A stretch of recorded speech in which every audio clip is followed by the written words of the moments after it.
charged with advancing the common good through teaching, discovery, and engagement.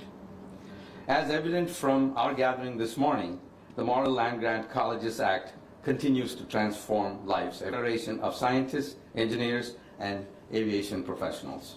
We're conducting critical air traffic controllers, pilots, and airline operators.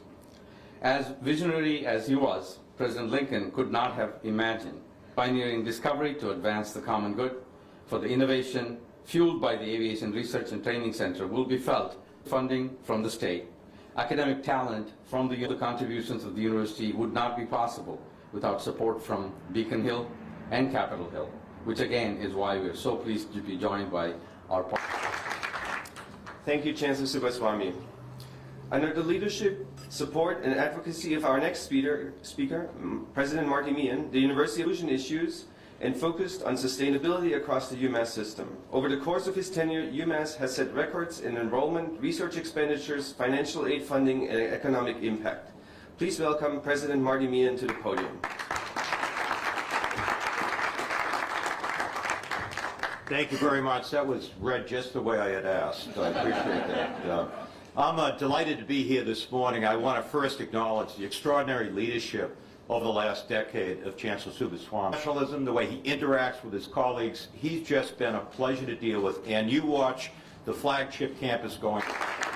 We are very appreciative of the governor being here, and I want to tell you that over the period of trustees, we have an outstanding board, and it's because of the leadership of Governor Baker and the people for our new computer science building here at UMass Amherst, which is going to absolutely be fabulous, and that came in line with a $18 million contribution from the chairman of our board, Rob and Donna Manning. So, Governor, we thank you for all the support of all of our campuses, but particularly for the flagship.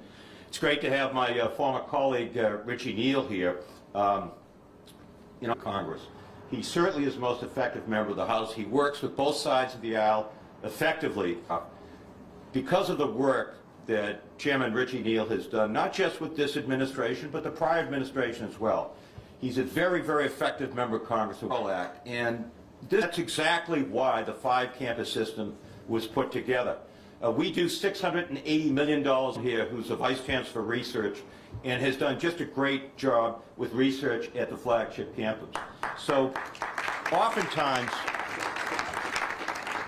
we think of research and we think of some other private institutions in Massachusetts, but make no mistake, the most important institution in the Commonwealth in terms of driving economic development of what a public research university.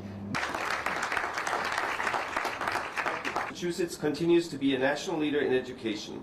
Governor Baker has regularly engaged with the flagship campus during his 8 years as governor, and his project is this project. Thank you for being here today and for all your support for UMass Amherst and for Western Massachusetts. In here, so I'm going to be fairly brief. I do want to say a couple things about how great UMass Amherst was really enjoyable. And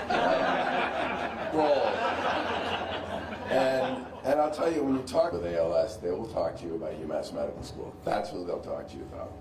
And I think in many respects the work and I just want to echo some of Marty's comments about Chairman Neal. You know, and I took a lot of comfort in knowing that Richie Neal was in Washington working these issues, and not just because he was the congressman from Massachusetts, but because I know, and that at a point in time when we really needed the federal government would in fact be the case. And your role in dealing with COVID is not just special here in Massachusetts, but special throughout and across the country, and I want to thank you. See is